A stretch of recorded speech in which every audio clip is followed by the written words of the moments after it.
As a Christian, one's faith is deeply rooted in the teachings of Jesus Christ, who emphasized the importance of trust, obedience, and surrender to God's will.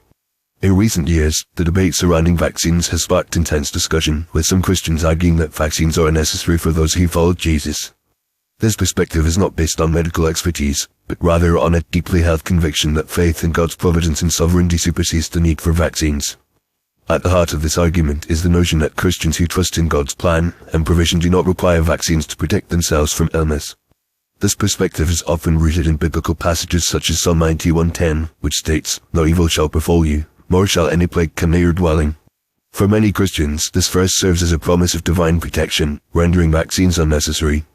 If God is indeed our shield and protector, then why do we need vaccines to safeguard our health? Moreover, some Christians point to the example of Jesus, who often healed the sick and afflicted without the use of modern medicine.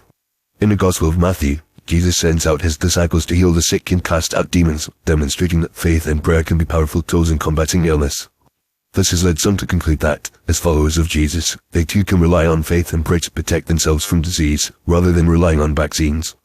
Another argument often made is that vaccines are a form of lack of trust in God's sovereignty. If we truly believe that God is in control of all things, then why do we need to take measures to prevent illness? Doesn't this demonstrate a lack of faith in God's ability to protect us? This line of thinking suggests that, by choosing not to vaccinate, Christians are, in effect, demonstrating their trust in God's plan and provision, rather than relying on human ingenuity and medical intervention.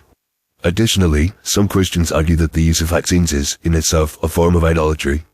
By placing our trust in vaccines, rather than in God, we are, in effect, elevating human wisdom and medical technology to a position of supremacy over God's power and providence. This perspective is often linked to a broader critique of modern society's reliance on science and technology, which can be seen as a form of secular humanism that undermines the authority of Scripture and the power of faith. It is also worth noting that, throughout history, Christians have often been called to suffer persecution and hardship, including illness, as a testament to their faith. The Apostle Paul, for example, wrote in 2 Corinthians 12:10, "For when I'm weak, then I'm strong," suggesting that, even in the midst of weakness and suffering, Christians can find strength and courage in their faith. From this perspective, the idea of using vaccines to avoid illness can be seen as a form of spiritual weakness, rather than a demonstration of faith and trust in God. However, it is essential to acknowledge that this perspective is not universally accepted among Christians, and many Christian denominations and leaders advocate for vaccination as a responsible and compassionate act that reflects God's love and care for humanity.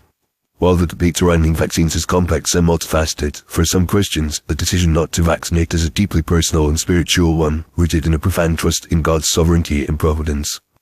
Ultimately, this perspective serves as a powerful reminder of the importance of faith and trust in the midst of uncertainty and adversity.